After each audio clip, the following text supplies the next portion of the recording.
Anthony, appreciate your time this afternoon. Let's kick off with an overview of 2010 and what you expect from a performance perspective where small cap and mid cap stocks are concerned. Good afternoon. I think the key thing to look for in 2010 echoes for comments I've made in 2009 is that companies who have got strong balance sheets, large cash positions and a dedicated strategic management view going forward will be the stocks to keep an eye on for performance in 2010. We saw in the late 2009 many of these stocks actually outperformed the small to mid-cap market and in many cases rebounded very, very sharply off their lows as investors sold off the stronger stocks to raise cash to meet redemptions. These stocks have bounced back very sharply, and I'd imagine certain stocks again in the retail, construction and infrastructure sector should continue to do quite well in 2010. When you refer to the construction sector, looking at those small and mid-cap stocks, are they set to outperform the large-cap construction stocks that have been hit by their Middle East exposure? I think in certain instances the answer is yes. I think there are many concerns out there that the smaller counters are a little bit exposed to the domestic SA economy. However, the underlying investment, not just in 2010, but in infrastructure going forward, remains very robust. And whilst people are focusing just on the Soccer World Cup, there are many new initiatives out there in roads, in infrastructure, in the BRT, in water, in housing, but have to be invested on going forward. And the smaller local companies should benefit, while the international ones have been harder hit due to their Middle Eastern exposure. So you certainly believe about sustainability in the construction space post-2010? Yes, I think many people think that once June is over, the construction industry in this country will grind to a halt. But as we all know, if we look around what's going on in this country, there are billions being spent in uplifting communities and the general infrastructure. And we've yet to see meaningful expenditure coming out of government in terms of housing and in water, which I personally believe in the next 2 to 3 years will be the area to focus on in the small to mid-cap construction market. Elaborate, Anthony, on what you refer to as value retailers. What stocks fall into that category and what are you expecting from their performance? You did say that there is a robust performance in the offing on that front. Yes, I think we've seen local trends follow international trends. Money is tight in people's pockets. People have a little bit of debt in their balance sheet, and we're looking for value, not just in food, but in general goods as well. You've seen recently in results from the likes of Mr. Price, from a ShopRite, amongst others, that those value retailers offering the consumer a good basket of products continue to perform quite well. And I would expect those retailers going forward to continue to do quite well, even in this tight economy.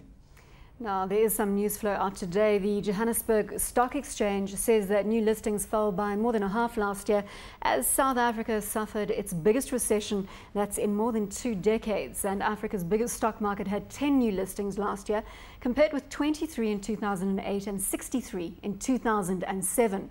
Lauren Chapek, Business Development Manager at the JSE Listings, says they rose by 1/4 to 25. She says listings may increase this year as the global economy recovers, although the exchange is busy with 2 listings, one for Africa segment and another for its main board. Anthony, that brings us to whether you expect listings in the small and mid-cap environment come 2010 and as we move into this year. I think the answer is definitely yes. At Vunani Securities, we have a very strong listings pipeline. Many stocks we wanted to list last year, we couldn't because of the market conditions. And I think many of these larger private companies actually want to list to expand.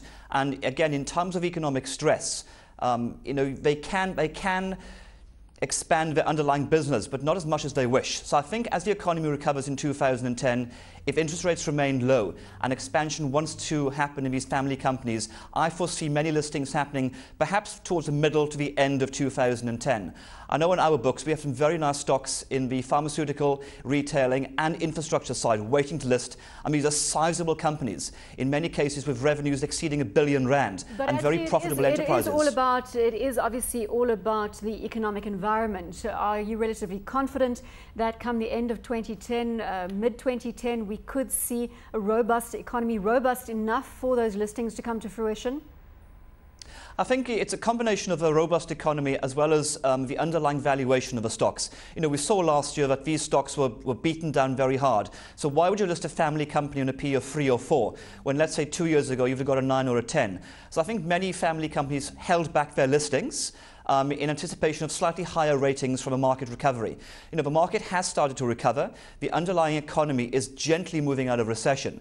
And again, hopefully the feel-good factor for 2010 and a pickup in government spending towards the end of 2010 should see the economy recover, and as such, listings will come back to the fore. If we saw the JSE all-share up some 29% over the 2009 period, that obviously from the lows hit in March 2009, what kind of performance have we seen in smaller and mid-cap stocks? Well, again, it's been very selective. The overall market for small to mid-caps has again been a down year for 2009, echoing 2008. But from its lows, you know, there are many counters again in retail, in construction, infrastructure, that were sold off very sharply following unit trust redemptions, and they have bounced back very, very strongly. So echoing my comments again of earlier, I think 2010 will be very much a stock selection year. You can't buy a basket of counters hoping to have a good return. I think many counters this year will show reasonable growth. But again, it all depends on the underlying condition of their balance sheets and how much cash they have on their account. I think there could be a number of M&A activities, particularly in construction this year. And I would forecast, if we talk again in a few months' time, you might see a number of M&A deals, particularly in infrastructure and construction, as these smaller counters be consolidated to take advantage of stronger growth coming forward. If you are stock picking, what stocks would you definitely stay away from in the small and mid-cap environment? Well, again, without being too specific here, again, the counters that again have had stress in terms of they have very high debt levels, they're in sectors of the economy that aren't currently doing quite well. I would keep away from those. You know, there are certain counters such as Mazor, such as ESOR, amongst others, that have very high cash balances. They have a good underlying performance, strong management, and I think they'll continue to do quite well. But again, you have to be very stock selective going forward. I'll be publishing my selection for 2010 next week. So when I speak to you next week, having seen 14 companies next week, I'll have a better idea as to what's looking good for 2010. Fantastic, Anthony. We'll certainly drill down into all that detail with you. Thank you very much for joining us.